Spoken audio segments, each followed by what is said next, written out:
Hello. So today we're gonna do a small demo, and what we are gonna be demonstrating is router on a stick. So basically, why to use router on a stick? So many Cisco routers, basically, their interfaces it's very limited when you purchase the router from the factory. So the router comes with only two interfaces. That's one of the main reasons why to use a router on a stick. Of course, you can add more modules here, so you're gonna have more ports available that you can actually use. Nowadays, basically, router on a stick is not used too much because many companies use what it's called all-in-one device. So basically, it's a firewall and router uh, all combined in a single device. So today we're gonna be demonstrating a router on a stick. So basically, the first thing that we have to do, we're gonna be creating the VLANs in the switch first, and then we are going to configure the routers. All right, so I'm creating VLAN 10 and 20 because we're gonna be connecting only two PCs in here. Uh, so basically, the router interface is down by default when you purchase the router. So basically, Cisco router, all of the interfaces will be shut down by default, and the Cisco switches, the interface will be up by default when you purchase them. So basically, the switch, if you want to use the switch and you don't want to configure, you can just go ahead and plug the cable, and you should be able to use the switches. Um, that's not the smartest idea to do it in production environment, but as we know, Cisco engineers and all the people that like us that work in Cisco environment know that we have to configure the switch in the proper way. So basically, the interface that we're gonna be picking in the switch is gonna be interface gig 0000. Now, when you configure router on a stick, basically what you use it's sub interfaces. Um, so we're gonna start configuring. So before configuring the router, I would like to show you right now that the PC does not have any IP assigned at the moment. I'm not gonna do subnetting in this demo because this is gonna be just a simple demo how to configure router on a stick. So I'm gonna pick any IP address. Uh, if you work in a Cisco environment or any enterprise that you work, make sure that subnet your network so in that way you can have the network properly organized in the proper way that it's supposed to be. Uh, so let's start configuring the sub interfaces. So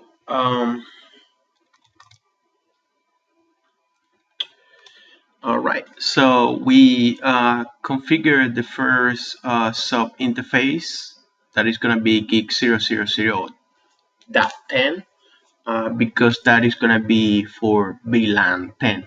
Now, before assigning any IP address, you have to encapsulate uh, the interface because if you don't do that, you won't be able to assign um, IP address in the sub interfaces. So yeah, you have to basically encapsulate the sub interface. So once you do that, you can probably assign the IP address. So we're going to use 10.1.10.1 subnet mask 255.255.255.0. Okay, IP DHCP pool 1, and then the network is going to be 10.1.10.0.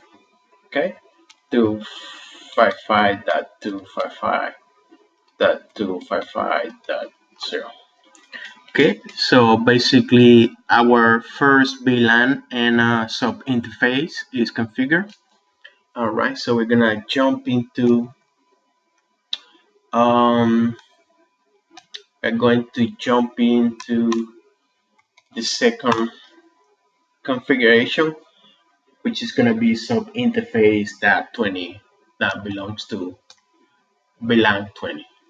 Why encapsulation? Because in basically in the package, the encapsulation is gonna be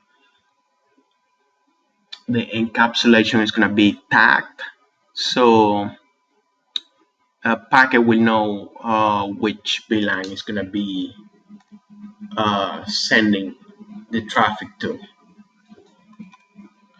If you don't encapsulate, so basically you won't be able to assign any IP address to the sub interface because it has to be encapsulated.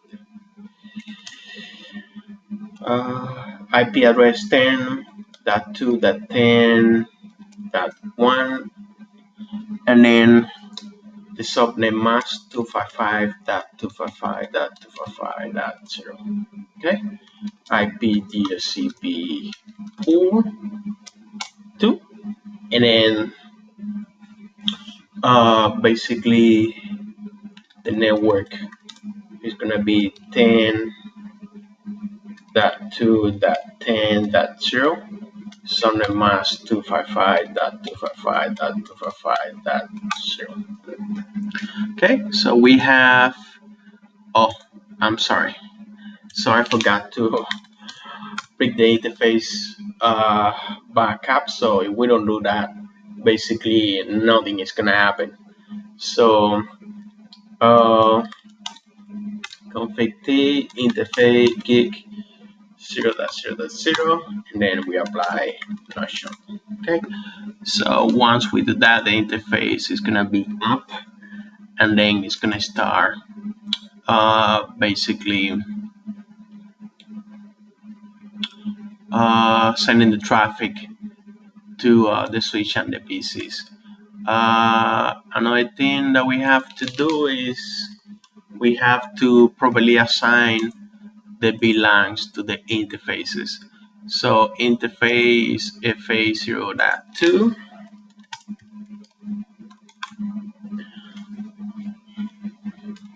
is gonna be on VLAN 10, so it's gonna be switch or mode access, because that is gonna be an access.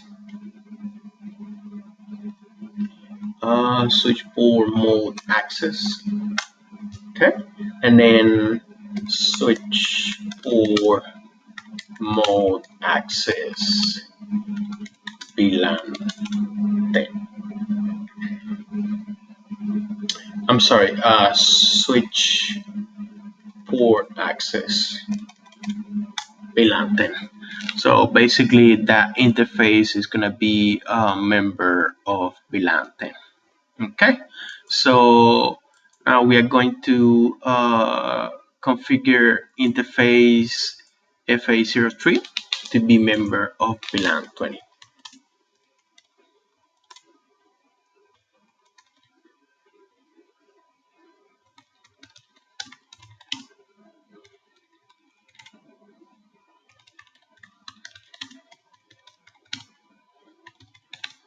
Alright, so once we do that, that interface is gonna be part of VLAN 20.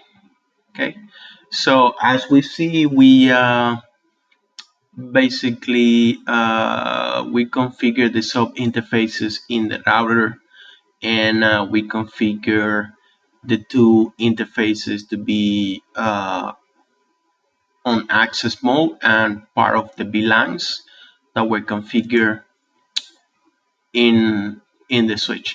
We're still missing interface FA01, so that's why the computer still is not getting an IP address. So basically, interface FA0/1 is gonna be a trunk port.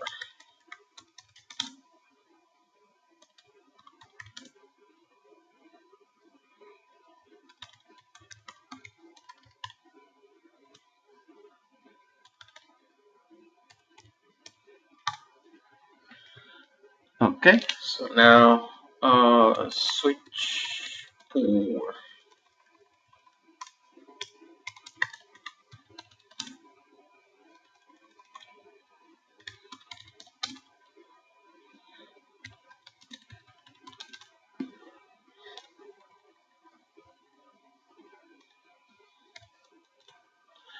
Alright, so now that interface is gonna be on trunk mode, and then it's gonna start passing the traffic to the interfaces.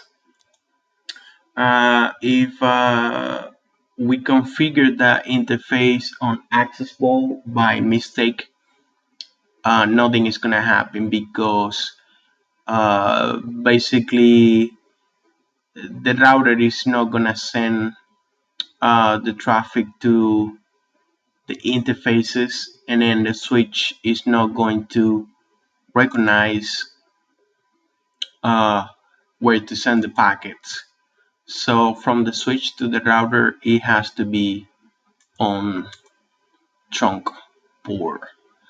So let's wait a few seconds for that to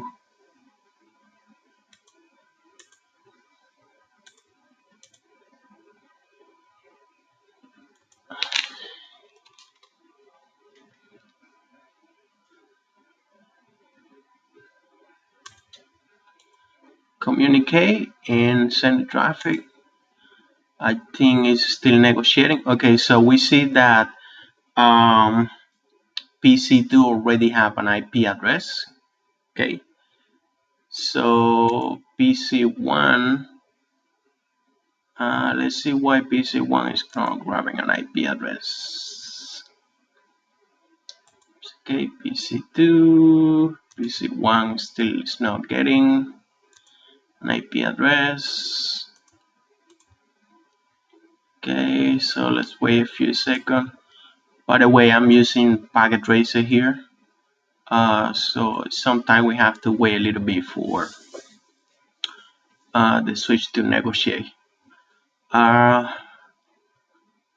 So let's see what's happening here. Okay, still not grabbing an IP address.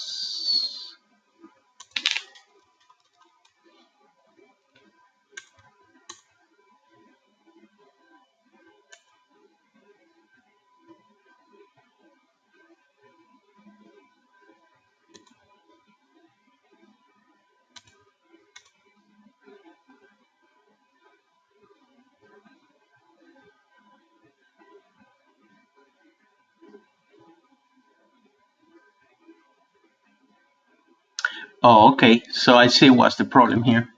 So the problem here is that the IP address that I assigned to that I did assign to the sub interface 10 is completely wrong. So that's why PC1 is not grabbing an IP address yet. So you see here.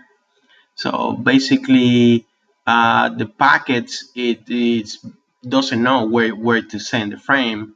So because the encapsulation is telling that it has to go to VLAN 10. However, the IP address and the network is completely different. So the network is 10.1.10.0, and then the IP address is 101.1.10.1. So that's why PC1 is not grabbing um,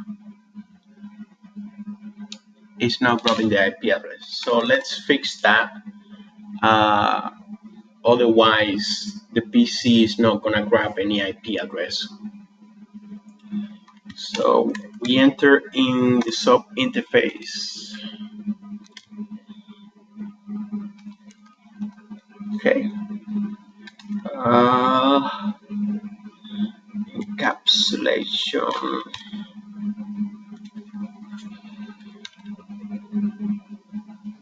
.1q.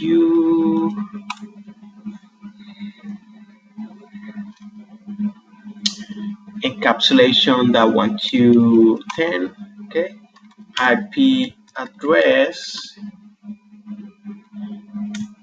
IP address is gonna be 10.1.10.1, 255.255.255.0, and DHCP pool, we're gonna name it as before 1. IP DHCP pool 1, and then the network is gonna be 10.1.10.0, some mask 255.255.255.0. All right, so basically the IP address for that sub interface was completely wrong. So that's why PC1 was not getting any IP address. So let's wait a little bit for the computer, the switch pass the traffic through, and then the PC grab an interface. There we go. So there we go. So we got the IP address. PC1 is gonna have an IP of 10.1.10.2, right? So yeah, that was good that this thing happened. So we could identify what was the issue, and I'm glad that that happened because basically it could happen in a real environment and it could happen in production. So basically you can identify what the problem is and why the device is not grabbing the IP address. All right, so thank you for watching, and we're gonna see you in the next episode. Thank you.